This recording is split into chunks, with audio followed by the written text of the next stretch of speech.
The Africa Cup of Nations is once again doing what African football does best, commanding global attention. But here, this AFCON isn't just being watched anymore, it's being studied.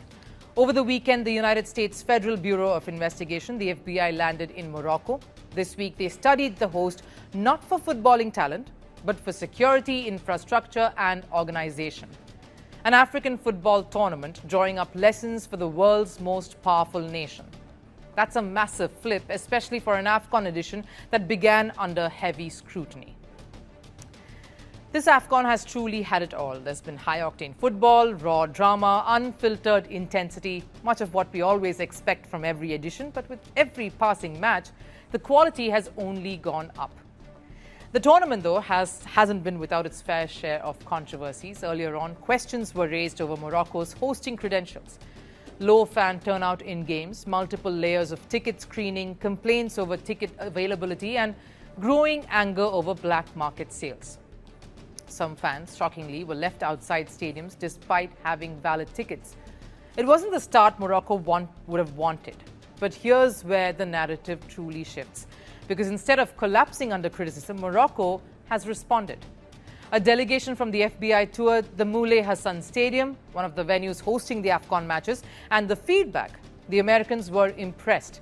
Impressed by the security systems in place, the crowd control mechanisms being executed, and the technological integration that's being seen inside the stadium. Now, why does this matter? For two very important reasons. Here's reason number one. When one of the most influential countries in the world comes to Africa to learn, that's a moment of validation.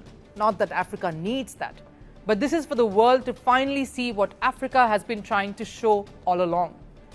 And let's be honest, the United States does not have a history of seamless hosting of large-scale multi-nation football tournaments. Take a look at what I mean.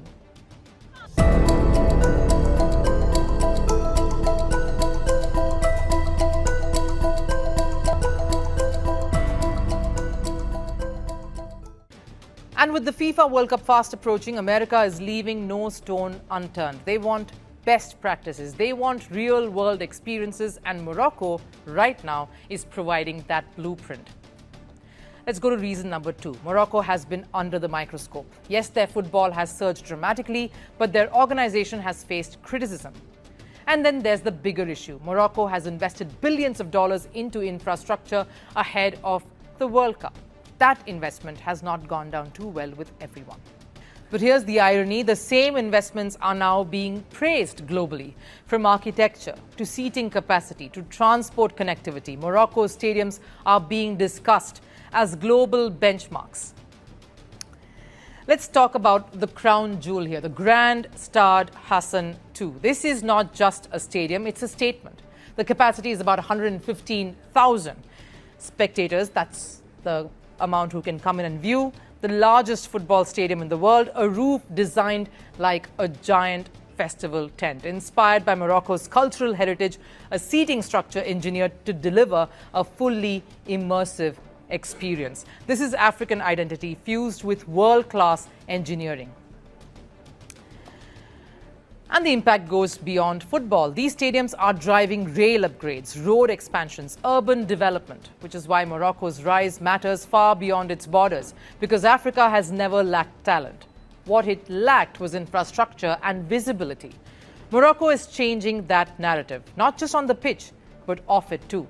Sure, it hasn't been perfect. There have been lapses. There have been mistakes. But if this AFCON has proven anything, it's this. African football does not run away from its problems. It tries to face them, and Morocco is trying to become the symbol of that evolution. A nation learning in real time, improving under pressure, and turning scrutiny into strength. The FBI's visit isn't just a headline, it's a message. Africa is no longer just participating in global football, it is trying to shape it. Morocco's AFCON journey tells us one thing loud and clear: respect is no longer demanded, it is earned.